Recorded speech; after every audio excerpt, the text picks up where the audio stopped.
ইরানের সামরিক বাহিনীর মূল আকর্ষণ এখনও প্রদর্শন করেনি দেশটি। ইসরায়েলের বিরুদ্ধে সাম্প্রতিক যুদ্ধে ৫%-এরও কম শক্তি ব্যবহার করেছে তেহরান, এমন বার্তাই দিয়েছেন ইরানের সর্বোচ্চ প্রতিরক্ষা বাহিনী আইআরজিসির সমন্বয় বিষয়ক deputy commander brigadier general Mohammad Reza নাগদি।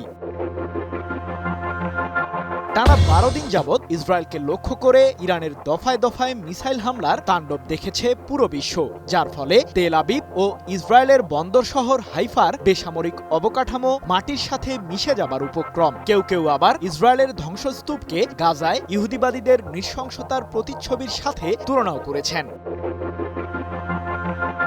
ইরানের মিসাইলের গতি ও শক্তির কাছে হার মেনেছে ইসরায়েলের এয়ার ডিফেন্স সিস্টেম আয়রন ডোমও। এক পর্যায়ে এই এয়ার ডিফেন্স সিস্টেমগুলো ইরানিদের সাইবার হামলার শিকারও হয় বলে আন্তর্জাতিক বিভিন্ন সংবাদ মাধ্যমের প্রতিবেদনে দাবি করা হয়েছে। ইরানের ছোড়া ব্যালিস্টিক মিসাইলকে যখন কোনোভাবেই ঠেকাতে পারছিল না ইহুদিবাদীরা, ঠিক সে মুহূর্তে হোয়াইট হাউসের দ্বারস্থ হন ইসরায়েলের প্রধানমন্ত্রী বেনিয়ামিন নেতানিয়াহু।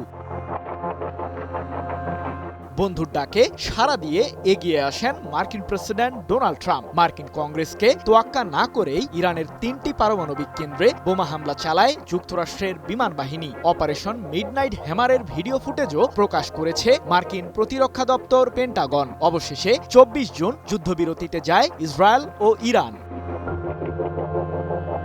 ১২ দিনের এই যুদ্ধে উভয় পক্ষের ক্ষয়ক্ষতি ও শক্তি প্রদর্শন নিয়ে চলছে নানান সমীকরণ তৈরির কাজ। এবার ইরানের একজন জ্যেষ্ঠ কমান্ডার জানালেন ইসরায়েলে হামলায় তাদের প্রতিরক্ষা শক্তির মাত্রা। ইহুদিবাদীদের বিরুদ্ধে সাম্প্রতিক যুদ্ধে ৫%-এরও কম শক্তি ব্যবহার করেছে ইরান, এমনটি জানিয়ে আইআরজিসির ডেপুটি কমান্ডার রেজা নাগদি বলেন, ইসরায়েলের বিরুদ্ধে পাল্টা হামলায় আমাদের দেশের প্রতিরক্ষা ক্ষমতার ৫%-এরও কম সক্রিয় ছিল। এর অর্থ হলো আমাদের প্রধান ক্ষমতা এখনো প্রদর্শিত হয়নি, আমাদের বাহিনীর সর্বোচ্চ সক্ষমতা এখনো প্রকাশ করিনি আমরা। ২৮ জুন ইরানের এই জ্যেষ্ঠ সামরিক কর্মকর্তার বরাতে বিষয়টি নিশ্চিত করেছে দেশটির রাষ্ট্রীয় সংবাদ মাধ্যম প্রেস টিভি।